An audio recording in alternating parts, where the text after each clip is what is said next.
चला नमस्कार मित्रांनो आज आपण महत्त्वाचं म्हणजे शासनाच्या ज्या ज्या काही योजना आहेत आता त्या योजनांचे बरेच जण लाभ घेत असतात, काही जण घेत नाहीत. कारण काही जणांना कागदपत्र करणं, कुटाणे करणं, त्या ऑफिसलाच जाणं, मग कोणत्या साहेबाला भेटू, कसं करू, अशा अडचणी असतात आणि ते काही करीत नाहीत. म्हणजे हे फक्त आळशी लोक असे असतात. मित्रांनो, त्यामध्येच एक PM किसान अशी योजना आहे. या योजनेच्या माध्यमातून 6,000 रुपये मिळते आणि तिच्यावरच आधारित नमो शेतकरी योजना आहे. या योजनेमधून 6,000 मिळतात म्हणजे हे झाले 12,000. लाडक्या बहिणीचे 1,500, आता ते 2100 येणार आहेत. तर एवढे पैसे शासनाचे हे फक्त आपल्याला काही मोजके कागदपत्र देऊन नोंदणी करावी लागते आणि सहज आपल्या खात्यावर येतात. पण यामध्ये सुद्धा बरेच लोक आणखीही हे करायला तयार नाहीत. आता ते काऊन नाहीत, काय नाही, त्याचं त्याला माहीत का त्याच्याकडे लय पैसे झाले असतील, त्याला गरज नाही पैशाची म्हणून करीत नसते. आणि हे बऱ्याच शेतकऱ्यांना पैसे मिळत नाहीत म्हणून शासन विविध स्तरावर त्याच्या अंमलबजावणी करतंय. काहीतरी कार्यक्रम राबवले, अभियान राबवले, प्रत्येक शेतकऱ्याला ते पैसे मिळावे अशी शासनाची अपेक्षा आहे. आता शासनानं त्यासाठी ह्या PM किसानच्या पैशासाठी प्रत्येक तालुक्याला एक नोडल ऑफिसर नेमला. पुन्हा बाह्य व्यवस्थेकडून त्यासाठी मनुष्यबळ कमी पडाले म्हणून बाह्य व्यवस्थेकडून मनुष्यबळ निर्माण करण्यासाठी शासन निर्णय काढला. म्हणजे बाहेरचे माणसं ठेवून त्यांना काम करून देण्यासाठी ते PM किसान मधून प्रत्येक शेतकरी पात्र व्हावा ही शासनाची अपेक्षा आहे. आता PM किसान मध्ये पात्र झाला म्हणजे नमो शेतकरीचे 6,000 येणार आहेत.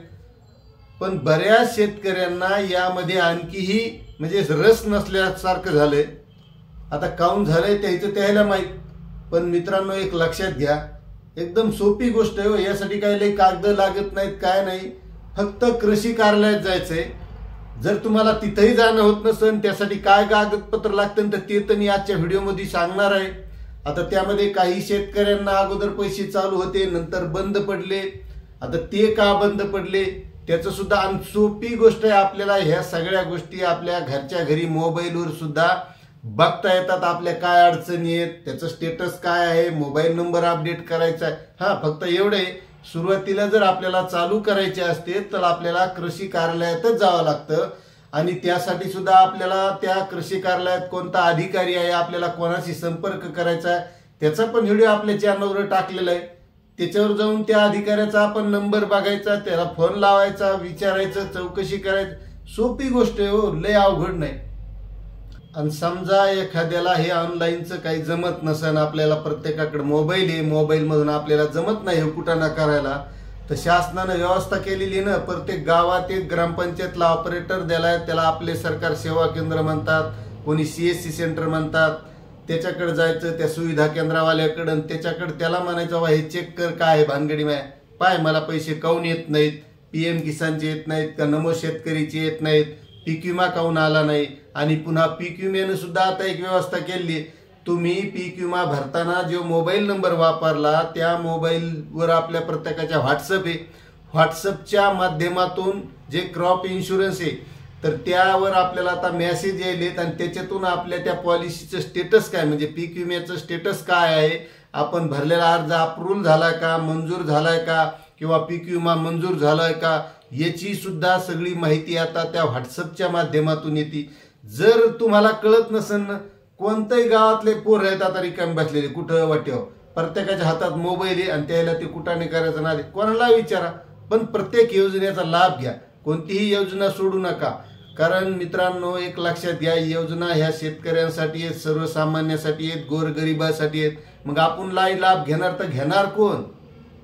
आणि तुम्हाला सांगतो महत्वाचं, आपले ग्रामीण भागातलेच अजून लय लोक आहेत की ते फायदेच घेत नाहीत. सर्वसाधारण गोरगरीब लोकांना या गोष्टीचे फायदे घेतले पाहिजे.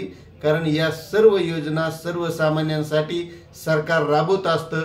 कारण सरकारचं धोरणच असतं की प्रत्येक व्यक्तीला घर मिळालं पाहिजे, प्रत्येक व्यक्तीला अन्न मिळालं पाहिजे, आरोग्याच्या सुविधा मिळाल्या पाहिजेत. आता तुम्हाला आरोग्याच्या बाबतीत सांगतो, आयुष्यमान भारत अशी योजना आहे मित्रांनो की त्या योजनेच्या माध्यमातून आपल्याला 5 लाख रुपयापर्यंतचा दवाखान्याचा खर्च मिळतो. एखादं जर मोठं ऑपरेशन करायचं तिथं 4-2 लाख लागायले तर आपल्याला पैसे लागत नाहीत. आपल्याला घरून नेण्यासगट तर घरी आणून सोडण्यासगट दवाखान्याचा खर्च मिळतो. त्यामुळे अशा योजनांचा लाभ घ्यायचा आणि अशा सर्व योजना आपण या चॅनलच्या माध्यमातून आणत असतो. आहे फक्त त्याच शेतकऱ्यांना PM किसान योजनेचे पैसे भेटणार आहेत आणि त्यानंतर नमो शेतकरीचे भेटणार आहेत. ज्याचा नवीन फेर असेल त्याला भेटणार नाही. हा समजा त्याच्यात एक दुसरी गोष्ट आहे, एखादा शेतकरी समजा मृत पावलेला असेल आणि त्या शेतकऱ्याच्या नावानं फेर हा 2019 पूर्वी झालेला असेल आणि त्याच्या वारस नोंदीनं 2019 नंतर जरी त्या वारसाच्या नावावर नोंद झालेली असेल त्या फेरची तर त्या शेतकऱ्याला मिळणार आहेत. पण ज्या शेतकऱ्याच्या वारसा नोंद झालेली आहे 2019 नंतर त्याचे जे पालक होते त्यांच्या नावावर नोंद ही 1 फेब्रुवारीच्या अगोदरचीच असणं गरजेचं आहे. त्यावेळेस वारस नोंदीनं त्या वारसास हे PM किसानचे पैसे मिळणार आहेत. आता मित्रांनो यासाठी काही लय मोठे कागदपत्र लागत नाहीत.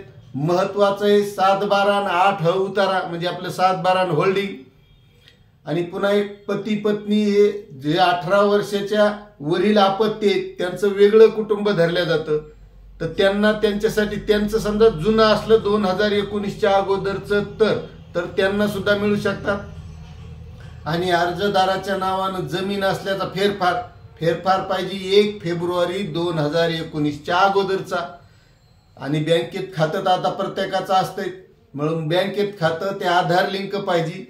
आणि समजा एखादा मृत शेतकरी असेल आणि त्याला वारस नोंदीने त्याच्या वारसाला जर याचा फायदा घ्यायचा असेल तर आपल्या जे वडील आहेत समजा त्या वडिलांच्या नावानं जी जमीन आलेली आहे तो फेर 2019चा ते एक फेरची नक्कल घ्यायची. आणि जर नंतर वारसाचा फेर झालेला असेल तर त्याची एक फेरची नक्कल म्हणजे जुना फेरफार एक आणि नवीन फेरफार एक म्हणजे वारस नोंदीनं त्या वारसास मिळणार. हे महत्वाचे. आणि त्यासाठी कृषी सहाय्यकाची एक भौतिक तपासणी म्हणजे कृषी सहाय्यक आपली तपासणी करणार, त्याची कागदपत्र पाहणार आणि त्यानंतर त्याची तपासणी झाल्याच्या नंतर आपोआप त्या शेतकऱ्याला पैसे मिळणार. एवढी सोपी प्रक्रिया आहे. आणि लय झालं तर रेशन कार्ड एक सोबत आधार कार्ड असे मोजके कागदपत्र लागतात. आणि त्यासाठी फक्त आपल्याला कृषी कार्यालयात जाऊन त्या कृषी कार्यालयात जे काही नोडल ऑफिसर आहेत त्यांच्याशी भेटायचे आणि त्यांच्याकडे ही कागदपत्राची पूर्तता करायची. आता काही जणांचं म्हणणं आहे की PM किसानचे पैसे येतात पण नमो शेतकरीचे येत नाहीत. तर शेतकरी मित्रांनो PM किसानचे ज्या शेतकऱ्यांना पैसे येतात त्याच डाट्यावरून हा नमो शेतकरीचा डाटा घेतलेला आहे. मात्र त्यामध्ये काही शेतकऱ्यांचं हे लँड सीडिंग बरोबर नाहीये. म्हणजे 7/12 जमीन जे क्षेत्र आहे ते तिथं ऑनलाईनला कमी जास्त प्रमाण आहे. फक्त तेवढी दुरुस्ती आपल्याला कृषी कार्यालयात जाऊन करायची. मग एक लक्षात घ्या, PM किसानचे 6,000, नमो शेतकरीचे 6,000, 12,000, लाडक्या बहिणीचे 1,500 ते आता 2100 येणार आहेत. असा विचार करा. आता यावर आपण एक असा व्हिडिओच आणणार आहेत की शासनाच्या माध्यमातून कोणकोणत्या योजनांचे पैसे कसे मिळवता येतात.